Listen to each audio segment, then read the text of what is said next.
Linda, did our baby get born while I was on my trip? Steve's tone was infuriatingly nonchalant. Yes, the baby was born, I replied, my voice steady but heart-pounding. I want to speak to my wife directly, he insisted. Your wife, Emily, has passed away. What? You're kidding, right? Come to the funeral now.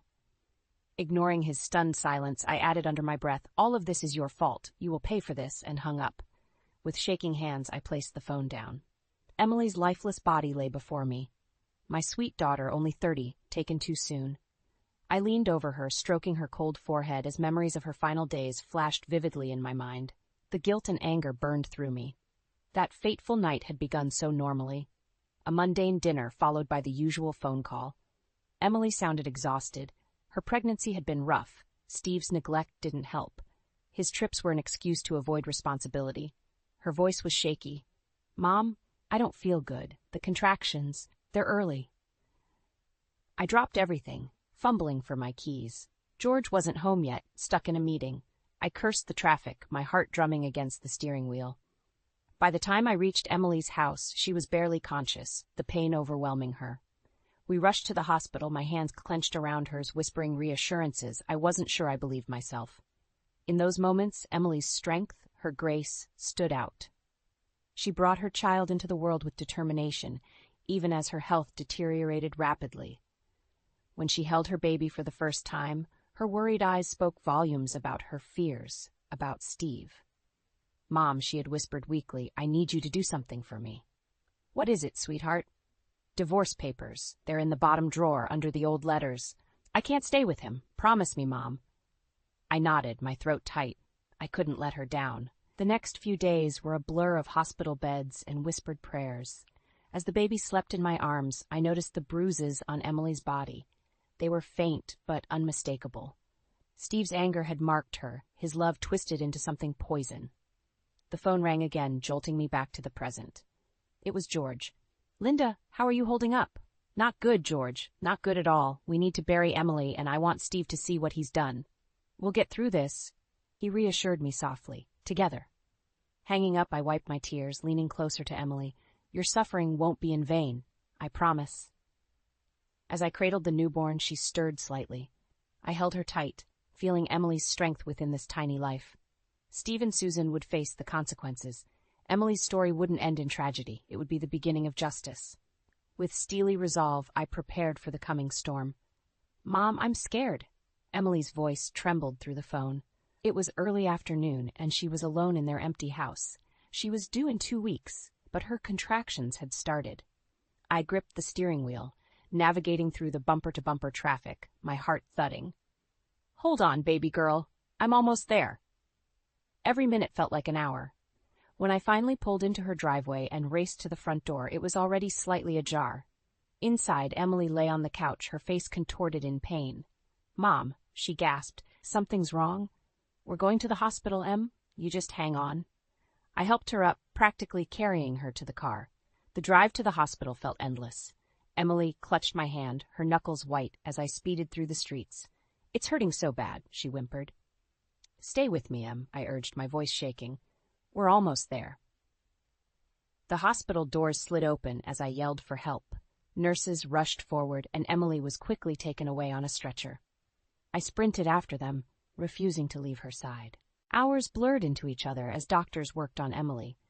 The delivery was quick, almost urgent, as if the baby knew time was running out. Emily was exhausted but relieved when she finally held her tiny daughter. Tears filled her eyes as she whispered, You're safe now. You're going to be okay. I stayed by Emily's side, holding her free hand tightly. Steve didn't come, and I didn't expect him to. His absence spoke volumes about his priorities, or lack thereof. Late into the night, Emily's breathing grew shallow. Mom, she whispered hoarsely. Steve, he's not going to change, is he? I shook my head, tears welling up. No, honey, he's not. Her eyes filled with sadness and determination. Promise me, Mom, keep her safe. File those papers. I promise, Em, I vowed, holding her hand even tighter. The moment Emily was stable enough, I rushed back to her house. Fumbling through the drawer she mentioned, I found the hidden divorce papers. A lump formed in my throat as I saw her signature, the scrawled hope for a future she desperately wanted but couldn't grasp. Returning to the hospital, I checked in on Emily, who lay quietly, her strength waning. Steve and his mother, Susan, were nowhere to be seen. Despite his cruelty, my heart ached for him to at least show some concern for Emily and their child. Hours turned into days, and Emily's condition worsened. Her once bright eyes dimmed, her smile faded. She held the baby weakly, whispering, "You're my light, my little fighter." "Emily," I said softly, holding back my tears, "we're here for you, always." Emily's grip loosened and her eyelids fluttered shut. An eerie calm fell over the room. She never woke up. As I sat there holding her lifeless hand, all I could think about was the promise I made and the revenge that would soon be set in motion. The fire within me grew. Steve and Susan would come, and they would see. As Emily's health declined rapidly, there was a frantic energy in the hospital room. Nurses came in and out, seldom making eye contact. They knew what was looming. Emily held her baby girl, tears falling as she whispered, "Mom, don't let her grow up without love." I squeezed her hand. "She'll have all the love in the world, Em. I promise." Emily's eyes were wide with a mixture of fear and resignation. "What about Steve? What if he tries to take her?" "Don't worry about that now," I said, trying to keep my voice steady. "I'll make sure she's safe." Steve finally walked into the room, his face twisted in irritation. "Is this what all the fuss is about?" he sneered. His eyes barely flicked to Emily before settling on the newborn. "I was in an important meeting." Emily's weak voice quivered. "Steve, this is your daughter."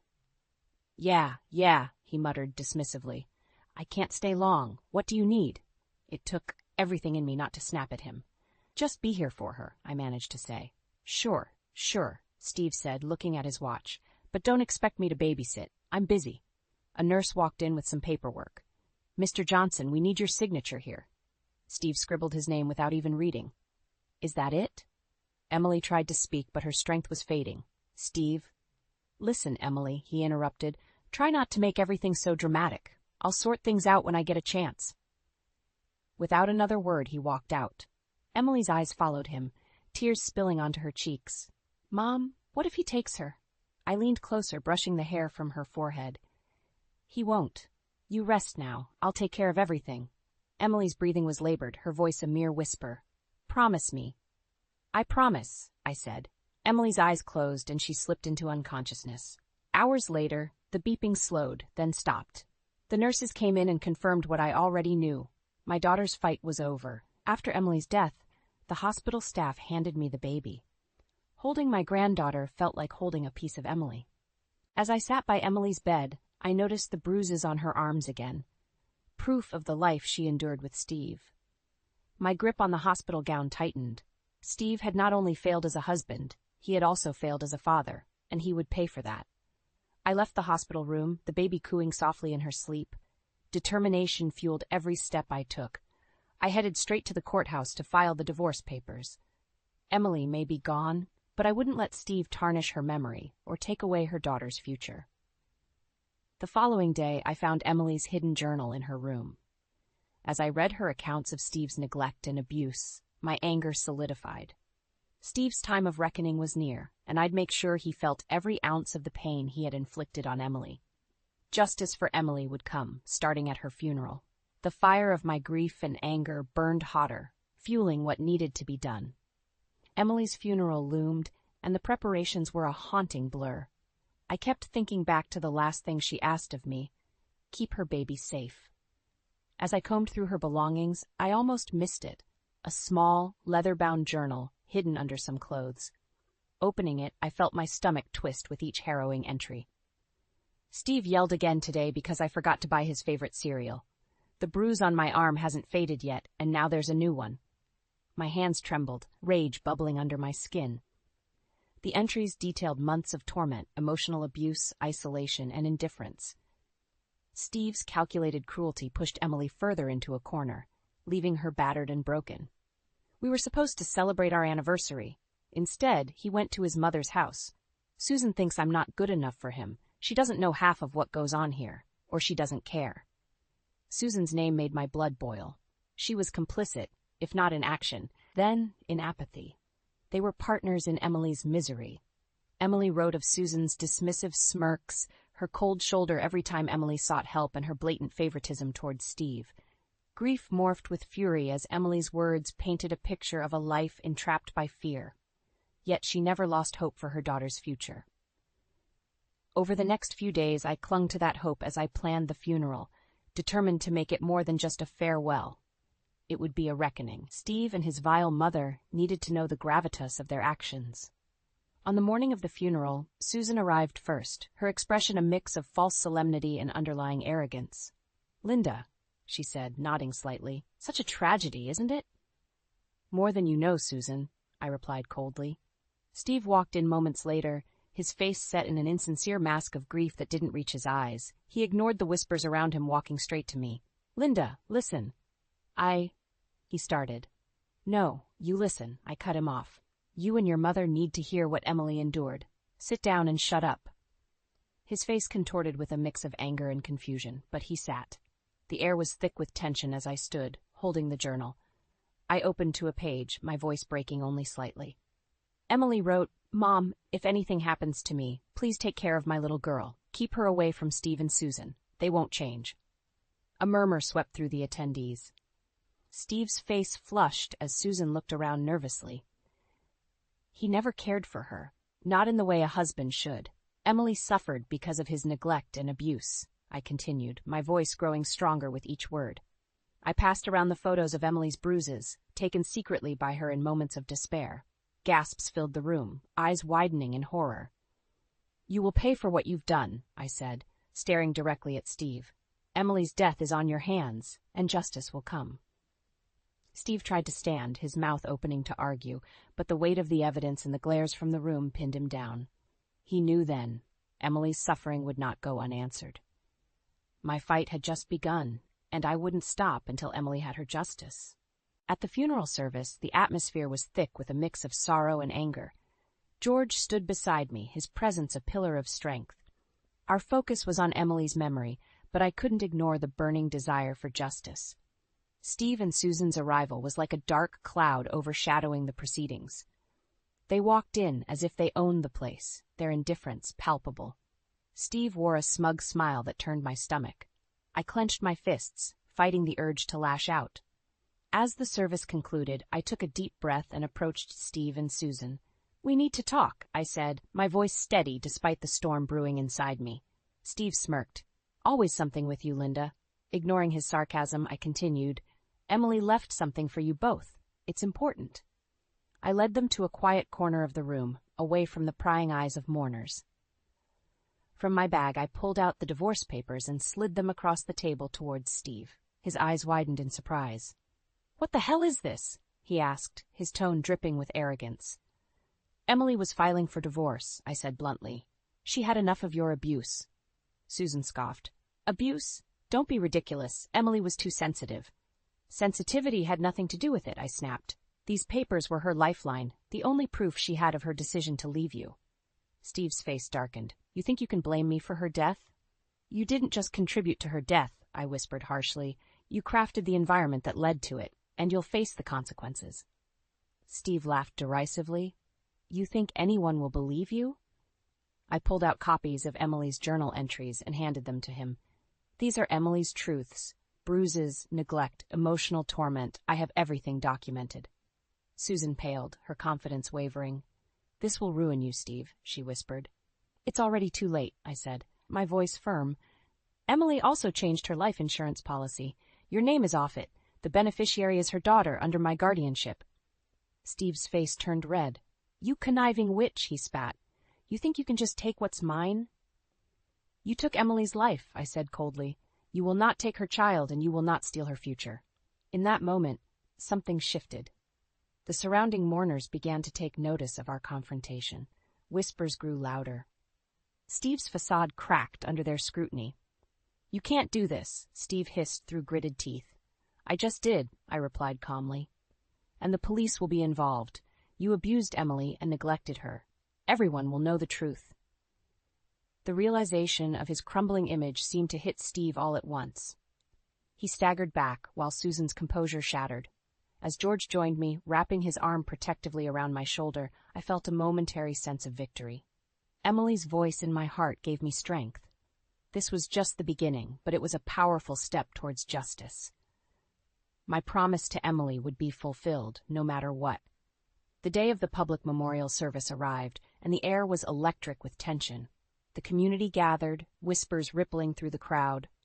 Emily's story had touched many hearts, and people came to pay their respects and show support. Steve and Susan entered, their faces set in defiant masks. I took a deep breath and approached the podium. The murmurs quieted as I began. "Thank you all for coming," I started, my voice strong. "We are here to remember Emily, a daughter, a mother, and a friend. But there's more to her story than what you know." I opened Emily's journal, the pages marked with highlights.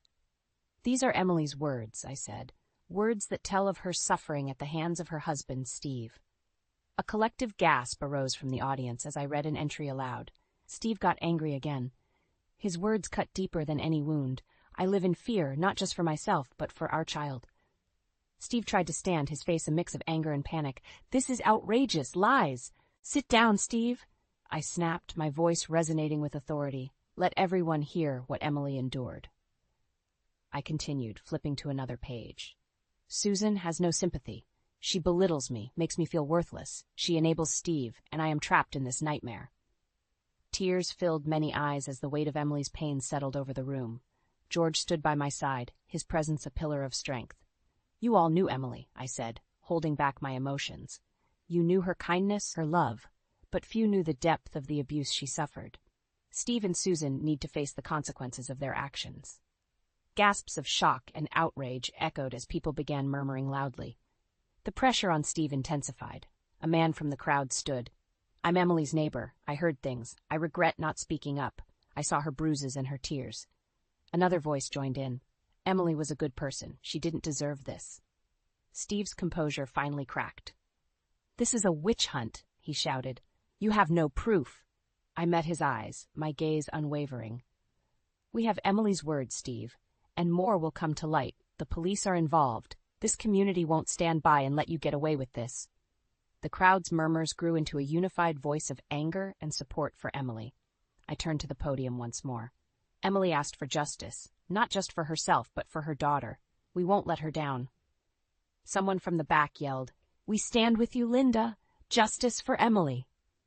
Steve's face turned a sickly pale as he realized the tide had turned against him. Susan, visibly shaken, clutched her purse as if it were a lifeline. They both slowly retreated from the crowd, the reality of their impending downfall sinking in. As people came forward to offer their condolences and support, I felt a newfound strength. Emily's voice had been heard. This fight wasn't just for her. It was for every person who had endured similar suffering. The public showdown had set the stage for the next battles to come. The police would follow through, and the court would hear Emily's cries for justice. Emily's tragic end would catalyze change, and I would carry on her legacy, fighting for her daughter, her light. The community's outpouring of support at the memorial amplified the tension surrounding Steve and Susan. The weight of their actions bore down, pushing them into public scrutiny. The police followed up swiftly, corroborating Emily's journal entries with neighbors' testimonies. The legal wheels began turning. Court hearings drew closer, and George and I prepared for the battle ahead. The family lawyer, Mr. Harris, was thorough. "We've got enough evidence," he assured us, "but be prepared for a tough fight." The day in court arrived, and the atmosphere was sizzling with unease. I stood with George, holding Emily's journal and photos, my determination renewed. Steve and Susan walked in, flanked by their lawyers, their expressions a mix of defiance and desperation. As the hearing commenced, our lawyer presented the evidence methodically. "Emily Johnson documented her experiences meticulously," Mr. Harris said, gesturing to the journal. "This contains accounts of physical and emotional abuse." Steve's lawyer attempted to undermine Emily's credibility. "These are one-sided entries. There's no corroboration of repeated abuse." But Mr. Harris was prepared. "We have neighbors' testimonies, photos of her injuries, and now this." He signaled to an officer who brought forth a small envelope, a hidden video Emily recorded days before her death. The room held its breath as the video played. Emily's face appeared on screen, her eyes hollow with fear. The conversation between her and Steve was crystal clear. "Steve, stop!" Emily's voice was weak, pleading. "Shut up, Emily," Steve spat back. "You're useless. You're nothing without me. Shocked gasps filled the courtroom. The judge leaned forward, his eyes narrowing at Steve. "Is this your idea of a healthy marriage, Mr. Johnson?" Steve's face turned ashen. It's not what it looks like," he stammered. "It is exactly what it looks like," I said, standing up. "My daughter's cries for help were ignored. She lived in fear and pain because of you."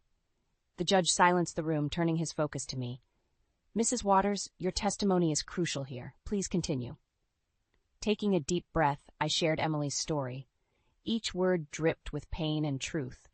Emily wanted a safe home for her daughter. Steve's abuse made that impossible.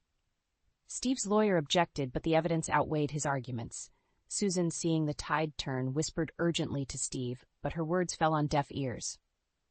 As the day drew to a close, the judge addressed the court.